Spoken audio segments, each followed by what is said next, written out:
Hi, and welcome to my YouTube channel. Today we have a new life story. My mother only calls when she wants something. I used to pretend that wasn't true. I used to tell myself she was busy or tired or just not good at staying in touch. But after the third time I lent her money and never saw it again, after the fifth holiday where her silence stretched into months, I stopped defending her. Now, whenever her name lights up my phone screen, I get that feeling. The one you get standing on a rickety bridge, knowing it'll hold your weight until it suddenly doesn't. The last time we spoke, she accused me of being selfish for not helping with her car payment. That was 8 months ago. Before that, she'd called to tell me about a business opportunity, a vitamin MLM she was convinced would change her life if only she could invest a little up front. She wanted me to loan her $1,200. I said no. She hung up. We didn't talk for nearly a year. So when her name appeared again, Mom in all caps, the way she'd made me save it, I stared at it for a long time before answering. Her voice was sweet, too sweet. The kind of sugary tone she used when she needed me to forget everything that came before.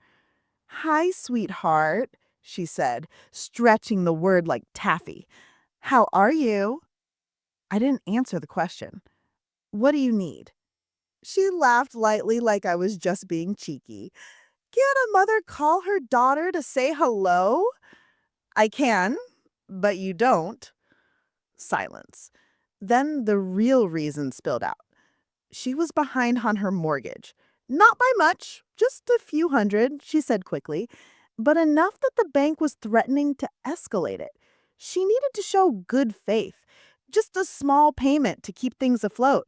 She'd already scraped together most of it, but she was still short, just $600. 600? I repeated, my voice cold. That's all. And I wouldn't ask if it wasn't important. I know things haven't been perfect between us, but this would really help me. Help us. She always said us, even when it was just her. She paused. Then, as if testing the waters, she added, "I heard you got something from Mary and Roy's will." My chest tightened. Mary and Roy had been my adoptive grandparents. I'd lived with them for most of my childhood after Mom lost custody the second time. They were warm, consistent, quiet people. The kind who never missed a birthday, who taught me how to cook, who gave me stability when everything else was falling apart. They passed away within a year of each other. Mary first, then Roy, as if her absence had pulled the air out of his lungs too. They left me a check for $600 and a handwritten card with one sentence: "For whatever makes you feel safe." I kept the card in my nightstand. I hadn't touched the money. Not yet. I didn't know what I'd use it for, but I knew it wouldn't be groceries or bills. It felt sacred in a small, quiet way. "How did you even know about that?" I asked. She dodged the question. She said, "I just think that they'd want you to help your mother if you could. They always said families should take care of each other." I almost laughed, because Mary and Roy had also said something else, repeatedly, lovingly, but firmly. "You don't owe her anything just because she gave birth to you." Now she was asking me to give up the one thing they left me, a final gesture of love, $600 wrapped in memory and guilt, to bail her out of yet another crisis. And I could feel myself sliding back into that familiar confusion. If I said no, I was cruel. If I said yes, I was weak. I told her I'd think about it. She sighed like I had already betrayed her. Then she said, "I'm your mother," and hung up. And for the first time in a long time, I sat on the edge of my bed, staring at the wall, and wondered how many more times I'd be asked to pay the price for someone else's mistakes. I didn't sleep that night. Not because of the money. $600 wouldn't change my life. I had that much in savings. I could have Venmoed it to her in seconds and still paid my rent on time. But it wasn't about the money. It never had been. It was about what it meant to say yes and what it would cost to say no. I sat at my kitchen table long past midnight, the lamp casting a weak glow across the stack of unopened mail I hadn't touched in days. I hadn't cried, not yet, but my body felt heavy in that way it always did after talking to her, like the air around me had thickened, pressing down on my shoulders, hollowing out my ribs. I pulled open the drawer where I kept Roy's card. I unfolded it slowly, fingers brushing the corner where it had already started to fray. His handwriting was shaky, but familiar. For whatever makes you feel safe. That phrase had echoed in my mind ever since the funeral. Back then, I didn't understand why it struck me so hard. Now I did. They knew she would come back.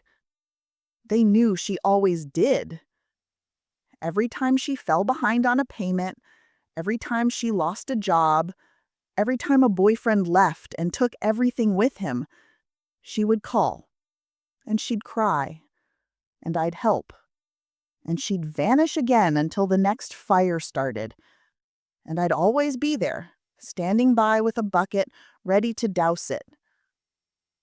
When I was 12, she borrowed the money I'd earned selling handmade bracelets to buy groceries. She came back with a new haircut and fast food. When I was 16, she convinced me to sign for a credit card in my name just to build credit.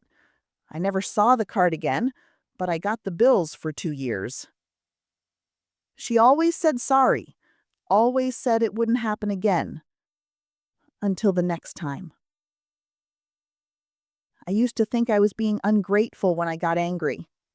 I'd tell myself that she had it harder, that she was doing her best. But the older I got, the more I realized that the only best she ever gave was whatever someone else could give her.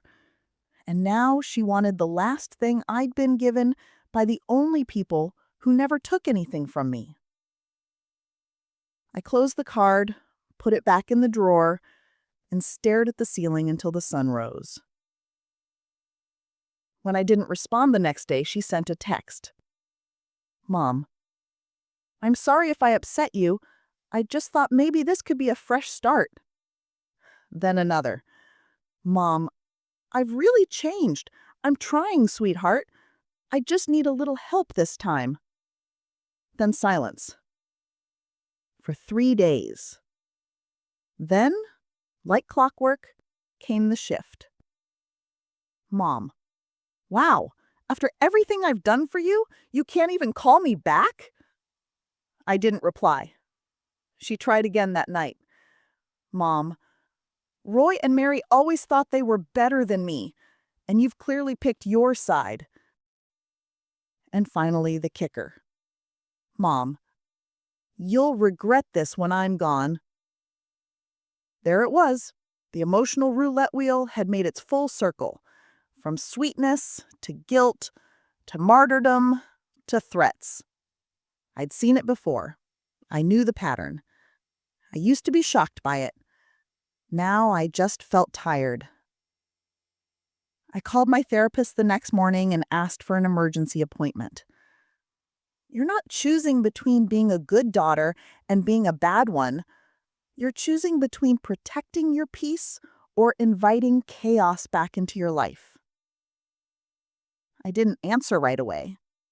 I kept my gaze on the tissue in my lap, shredded and folded over on itself a dozen times.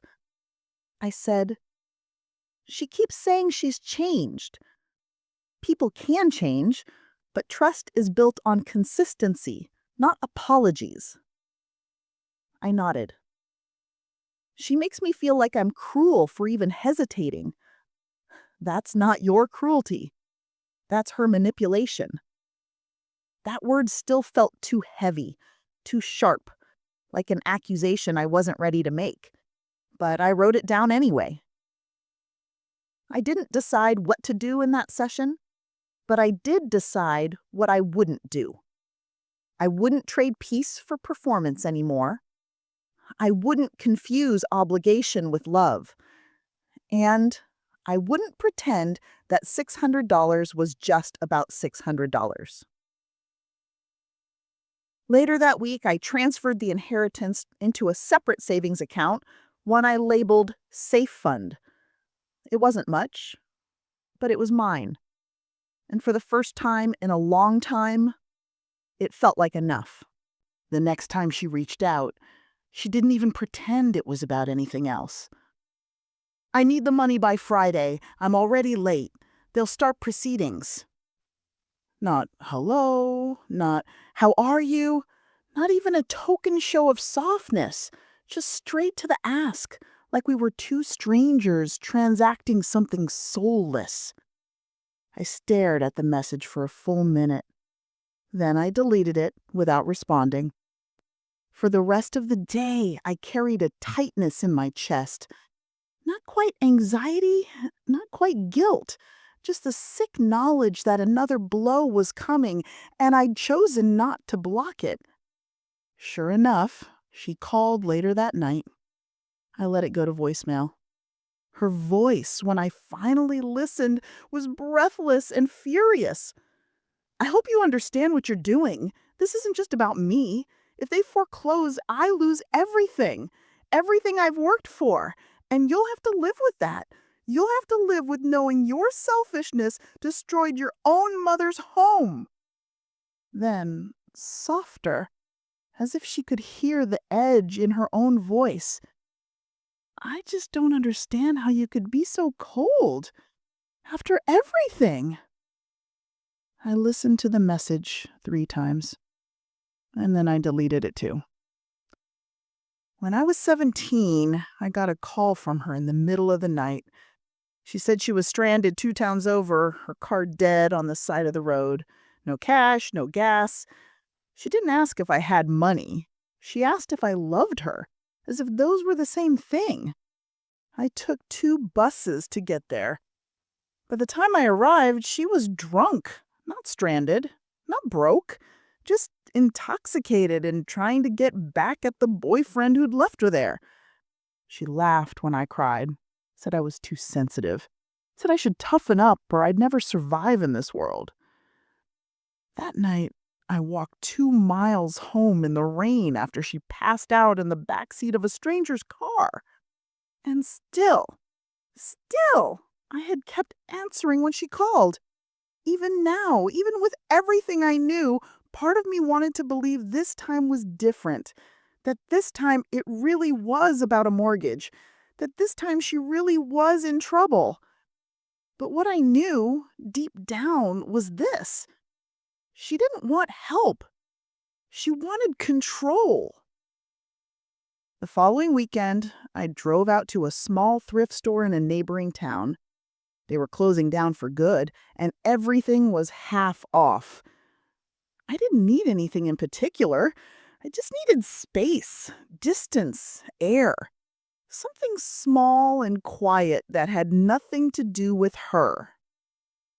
I wandered the aisles in silence until I spotted it. A quilt.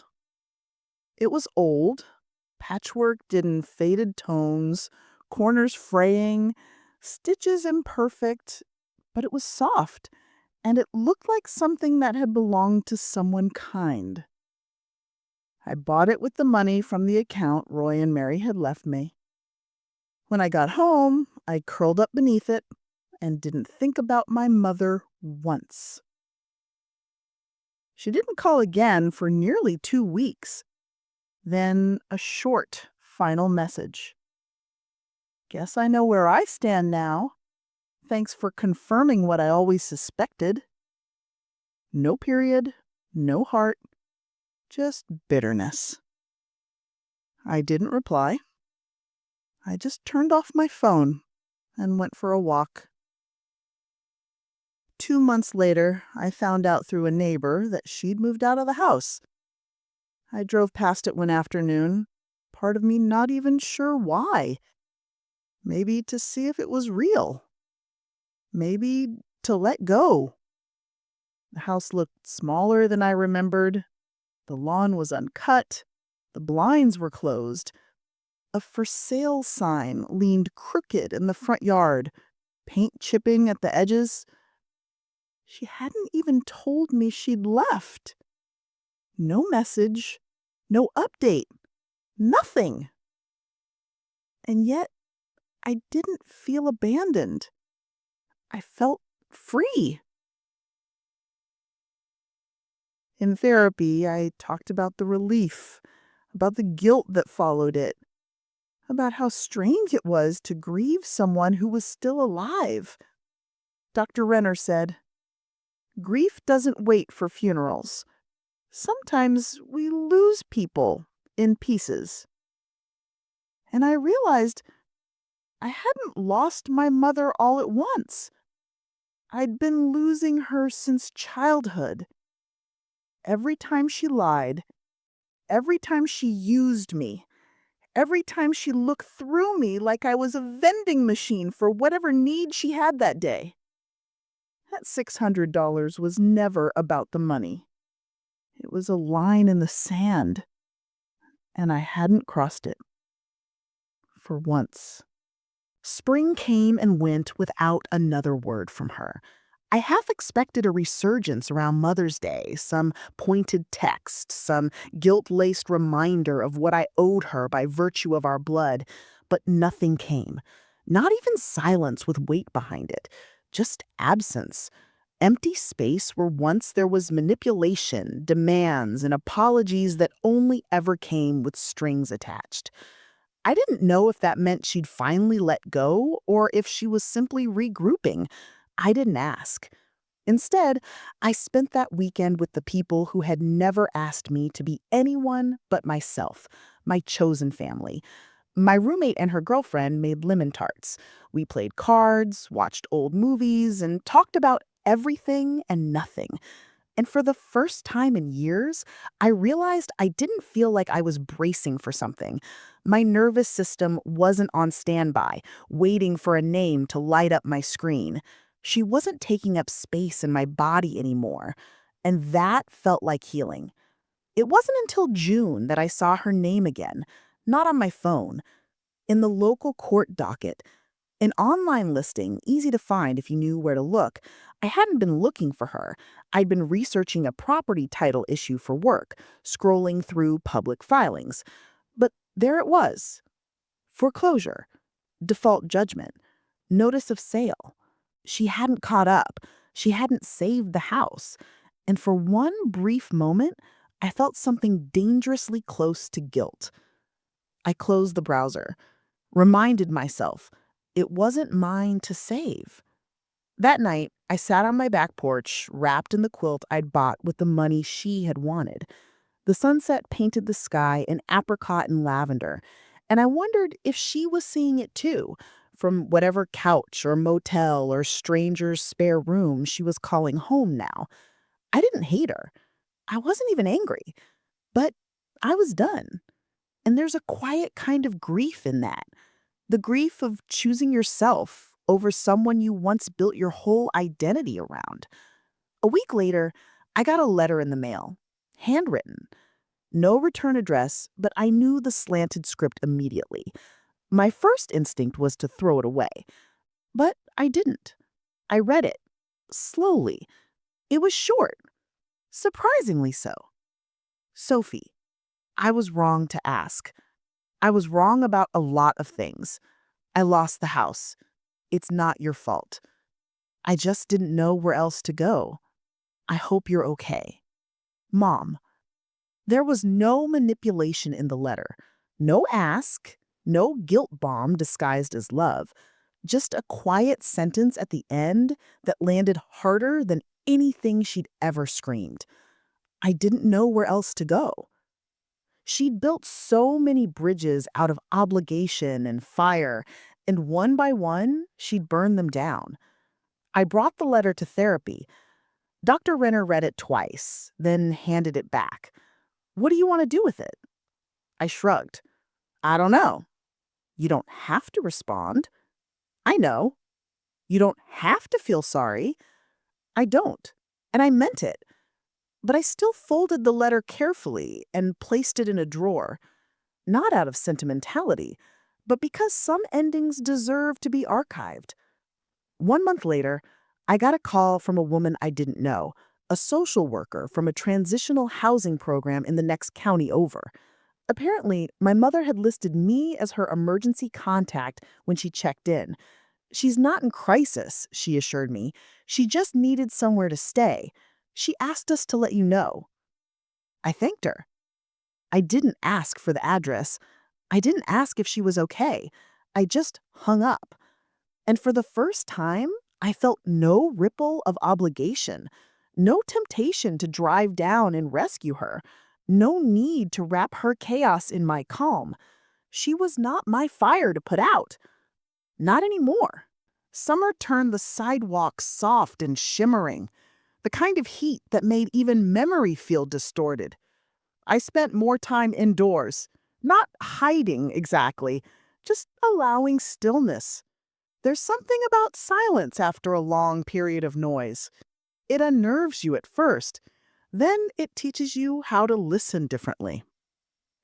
My therapist once said that healing isn't always about feeling better. Sometimes it's about feeling less obligated to carry what was never yours.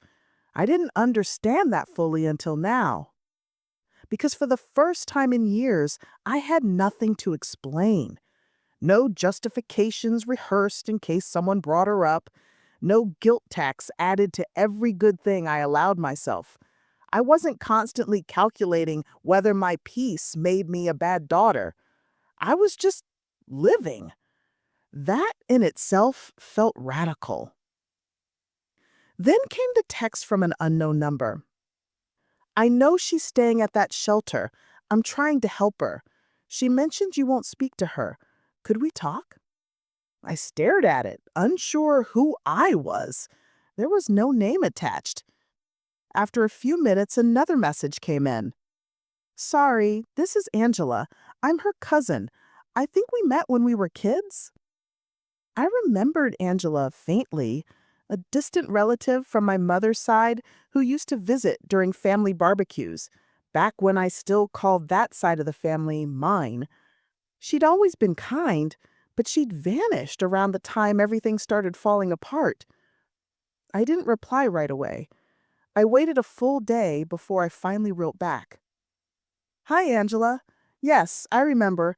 I'm not in contact with her right now. Her response came almost instantly. I understand. She's not well, but she talks about you a lot. Just thought you should know. I sat with that message for a while, let it sink in without needing to fix it. Then I turned my phone off and took a long shower. That weekend, I went to the lake with my roommate and some friends. We grilled, swam, sat in folding chairs with our legs stretched into the sand. I didn't bring up the texts. I didn't even think about them for most of the day.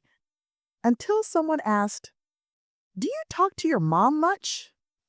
It wasn't a loaded question, just part of a larger conversation about families, summer plans, weddings, who's visiting who this year.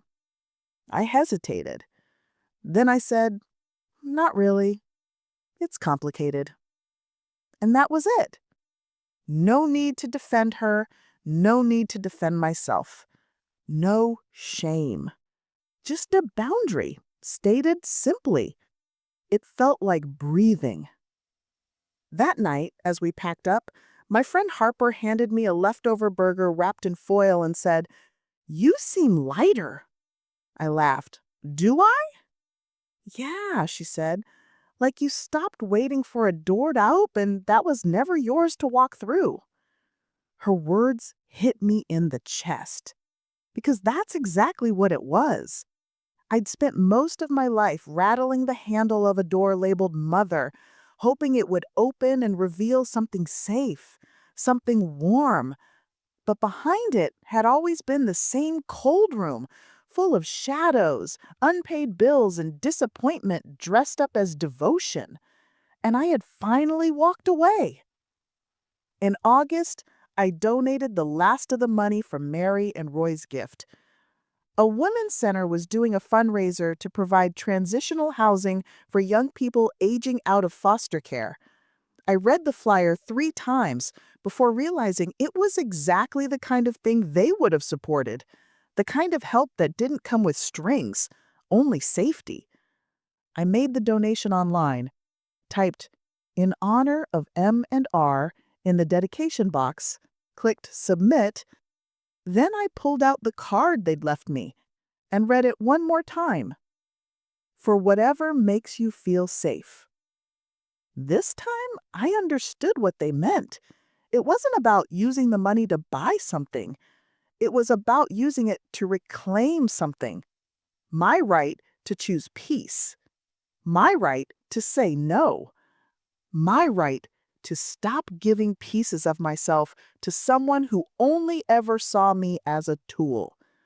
That $600 hadn't saved my life, but it had marked a turning point, a single, tiny act of self-protection that became the foundation for something bigger. And I was just beginning to understand how much it mattered. Fall arrived in quiet shades of rust and gold. I used to dread this time of year.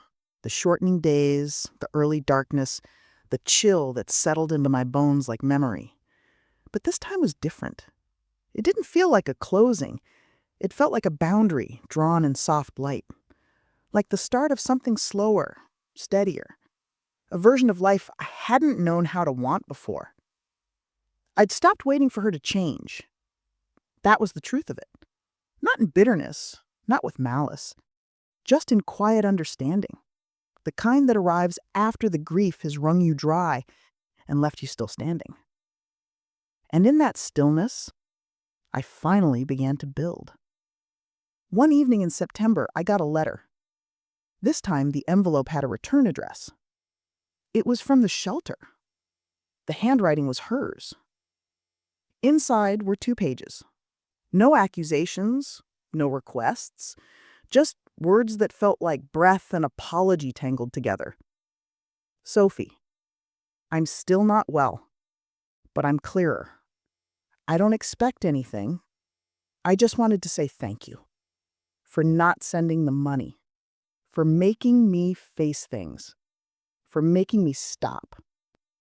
I hate that I made you the adult. I hate that I couldn't love you the way I should have. You were always more than I deserved. I see that now. If I ever get better, I'll try to be someone you could forgive, but I won't ask you to wait. Mom. I read it twice. Then I folded it and put it in the drawer with the others. But this one felt different. Not because it fixed anything, but because it didn't try to. I didn't write back, not because I was punishing her, not because I wanted to hold the last word, but because I had finally learned the difference between closure and contact. Sometimes you don't need the last conversation. You just need the last decision. And I had made mine. Over the next few months, I focused on my work. I joined a local group that mentored teenagers in the foster system. Once a week, I sat in a circle of kids who'd grown up holding their own worlds together, and I listened. Sometimes I shared. Mostly I just listened.